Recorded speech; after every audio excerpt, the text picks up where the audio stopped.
Monsieur le ministre, mes chers collègues, il manque 80 à 100 milliards d'euros d'impôts tous les ans au budget de l'État à cause de la fraude et de l'évasion fiscale. C'est la plus grosse fuite dans nos finances publiques.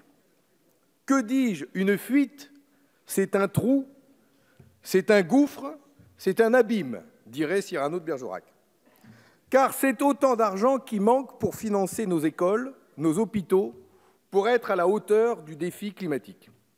C'est pourquoi nous en faisons une priorité et nous vous proposons d'en faire la priorité de l'État.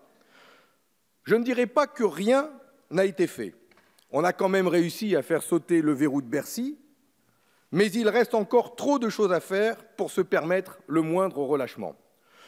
Ce n'est plus l'heure de jouer au chat et à la souris avec ces délinquants en col blanc, ces tricheurs qui siphonnent nos recettes et qui sapent la notion même de consentement à l'impôt. Or, quel est le message actuel envoyé par le gouvernement? Pas un mot dans la bouche du Premier ministre, pas une seule référence en un quart d'heure d'intervention de politique générale pour détailler l'acte 2 de votre majorité. Le travail serait-il fini? La pelle est-elle dans le sable? En demandant un énième rapport sur le sujet, le président de la République donne même l'impression de jouer la montre une nouvelle fois. Toutes les données sont connues, archi-connues, et je ne vous ferai pas l'affront de vous égrener tous les rapports, toutes les études qui existent sur le sujet. Certains sont encore tout chauds sur les étagères de l'Assemblée nationale. Les Français attendent de nous des actes forts, car ils n'en peuvent plus du sentiment d'impunité que traduit la succession des scandales, d'ailleurs révélés par des journalistes ou des lanceurs d'alerte, mais jamais par l'État. Oui, les Français réclament des actes forts. L'enjeu dépasse de très loin une taxe sur les entreprises du numérique censée rapporter entre 300 et 500 millions d'euros par an. Franchement, vous le savez bien que cette taxe ne réglera rien, car elle s'attaque d'abord aux seules entreprises du numérique, elle ne taxe que la publicité, et même pas leurs bénéfices, et en plus, elles pourront le déduire de leurs impôts, qui sont déjà très bas. Bref, ça rapportera des cacahuètes, c'est la taxe peanuts par excellence. Et ça laisse le champ libre aux financiers, aux géants de l'alimentaire, de l'industrie, aux pollueurs qui délocalisent leurs bénéfices dans les paradis fiscaux. À titre d'exemple, parlons du scandale McDonald's, qui revient sur le devant de la scène.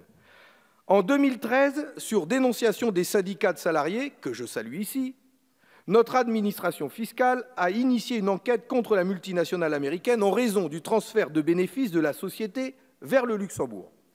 Et 6 ans plus tard, que constate-t-on? Aucune sanction n'est tombée à ce jour. Le litige serait en cours de négociation avec vos services, Monsieur le ministre. Et McDonald's France s'y prépare d'après les informations que nous avons. Il a enregistré une provision pour risque de 1,21 milliard d'euros dans ses comptes sur les exercices 2016 et 2017. Et pendant ce temps, la Commission européenne a elle aussi ouvert une enquête qui s'est terminée en septembre 2018 et qui confirme que McDo n'a payé aucun impôt sur les bénéfices en cause. Et la Commission demande aux États membres de prendre leurs responsabilités. Notre gouvernement est donc directement interpellé. Où en est-on dans cette affaire, Monsieur le ministre? Franchement, une telle négociation, si c'était le cas, serait un scandale de plus. Rappelons-nous la transaction pénale négociée par HSBC en 2017. Plus de 1,6 milliard d'euros d'avoirs soustraits à l'impôt de solidarité sur la fortune et à l'impôt sur le revenu. Pour quelle sanction? Une amende de 300 millions d'euros pour prix d'un abandon des poursuites judiciaires pour la banque. Monsieur le ministre, quand vous êtes pris au flash sur l'autoroute parce que vous roulez à 200 km/h, vous ne négociez pas. Et non seulement vous ne négociez pas, mais vous êtes sévèrement condamné et en plus on vous retire votre permis. Et c'est normal parce que c'est criminel de rouler à pareille vitesse. Eh bien, ça devrait être pareil pour la fraude fiscale.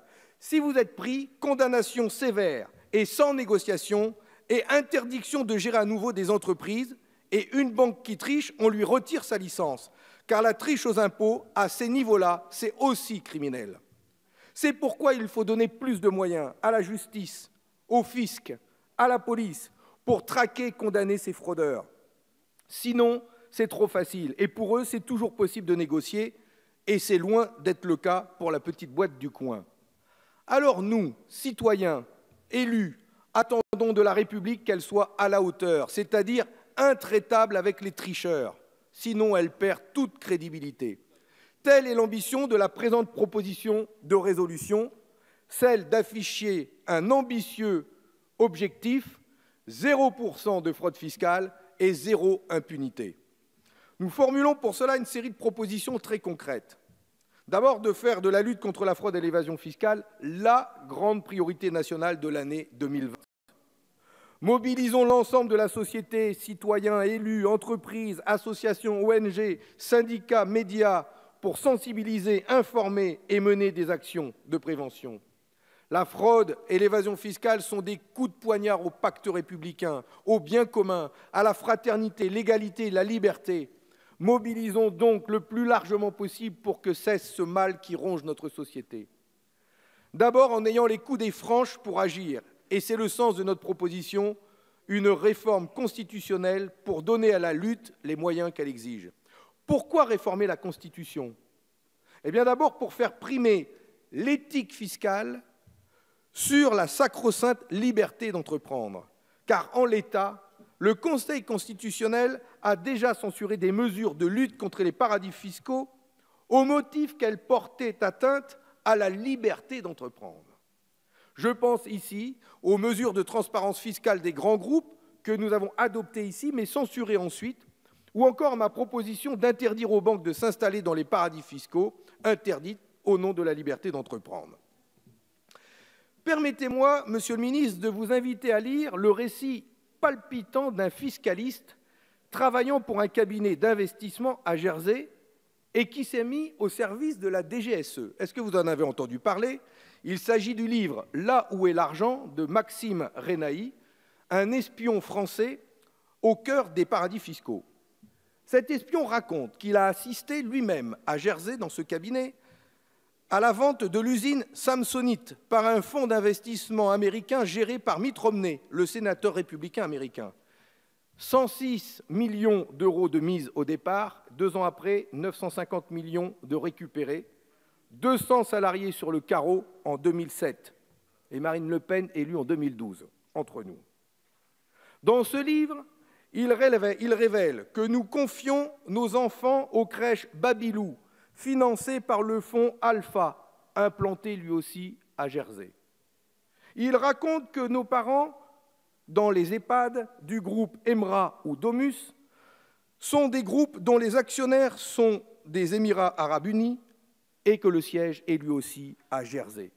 Vous le voyez, nous sommes tous concernés par ces zones offshore, par ces paradis fiscaux. C'est pourquoi nous proposons la création d'un ministère dédié à la lutte contre l'évasion fiscale. Il ferait travailler ensemble des services qui peuvent aujourd'hui être éclatés entre Bercy et le ministère de la Justice notamment. Ce tout nouveau ministère prendrait ses fonctions en présentant une loi cadre qui concrétiserait la grande priorité publique nationale pour 2020. Cette loi ambitionnerait de donner de nouveaux pouvoirs à l'administration fiscale et à la justice. Elle donnerait aussi des moyens aux associations en matière d'investigation. Elle donnerait des pouvoirs nouveaux aux représentants des salariés, aux syndicats, pour lutter contre les pratiques fiscales nocives. Je pense ici aux syndicats mobilisés chez McDo et bien d'autres, qui voient les richesses produites par leurs salariés s'évaporer vers les paradis fiscaux par le biais de ces prix de transfert. Cela doit cesser. D'autres projets de loi pourraient être présentés dans la foulée, proposant des solutions innovantes, ambitieuses, telles que le prélèvement à la source des bénéfices des multinationales. On l'a fait pour les ménages, vous l'avez fait pour les ménages, faisons-le pour les grandes entreprises avant qu'elles n'aillent placer leur argent là où la fiscalité est faible ou nulle. Nous en avons déjà parlé ici, et à chaque fois vous répondez que cette disposition serait compliquée à mettre en œuvre à cause des nombreuses conventions fiscales établies avec tous les pays de l'Union européenne. Eh bien, commençons par un bout. Commençons par les pays de l'Union européenne reconnus comme des paradis fiscaux notoires, tels que l'Irlande, les Pays-Bas, le Luxembourg. Nous devons également renforcer la protection des lanceurs d'alerte qui parfois risquent leur vie, et aller de l'avant sur les aviseurs fiscaux à la lumière des travaux réalisés par notre collègue Christine Pires-Beaune. Par ailleurs, les paradis fiscaux et la défense de l'environnement sont intimement liés. D'abord parce que l'évasion fiscale nous prive de moyens financiers pour relever le défi climatique, mais aussi parce que les entreprises à la pointe de la déforestation de l'Amazonie, ou celles à l'origine des marées noires, ou celles qui font de l'exploitation illégale de certaines de nos ressources naturelles leur principale activité, toutes ces entreprises ont souvent leur siège basé dans ces zones offshore reconnues pour leur opacité. Impossible de retrouver dans ces catastrophes naturelles les propriétaires, de traquer les responsables. C'est bien pourquoi ces paradis fiscaux doivent être interdits, être clairement inscrits sur une liste noire afin de pousser ces pays à se conformer à un minimum de règles. Et en l'état, Monsieur le Ministre, la liste française calée sur la liste européenne, elle est bidon, elle est nulle. Mais ça, vous le savez, on l'a assez dénoncé ici. Quand va-t-on enfin être à la hauteur et à la pointe de ce combat? Notre droit donne par ailleurs de la valeur à la responsabilité sociale et environnementale des entreprises. Avançons pour définir des critères de responsabilité fiscale qui pourraient être pris en compte dans les marchés publics, par exemple. Mettons en jeu la réputation de ces entreprises, là, ce serait terriblement efficace. Nous proposons ensuite d'instaurer, non pas une police, mais bien une armée fiscale. Il faut augmenter les effectifs des finances publiques et des douanes et les former. Ça ne coûtera rien aux finances publiques. Ces postes rapportent plus qu'ils ne coûtent. Nous proposons ensuite la création d'un observatoire indépendant composé d'experts de divers horizons afin d'appuyer le Parlement dans ses missions. Le ministre Darmanin s'est montré ouvert à cette proposition. Où en est-on? Enfin, au niveau mondial, l'OCDE travaille et avance sur ces questions. Mais les pays en développement restent encore bien trop souvent sur le bord de la route. Ils perdent chaque année 125 milliards d'euros du fait de la fraude et de l'évasion fiscale. Alors associons-les au niveau des Nations Unies. Organisons une COP fiscale sur le modèle de la COP environnementale et rénovons nos conventions fiscales pour mettre ces pays sur un pied d'égalité. Il est bel et bien temps, mes chers collègues, de s'attaquer enfin à ce fléau qui ronge le vivre ensemble. Et il nous revient de faire vivre le principe d'égalité de tous face à l'impôt et mettre les richesses produites au service de l'être humain et de la planète. Tel est le sens de cette proposition de résolution que je vous invite à voter. Je vous remercie.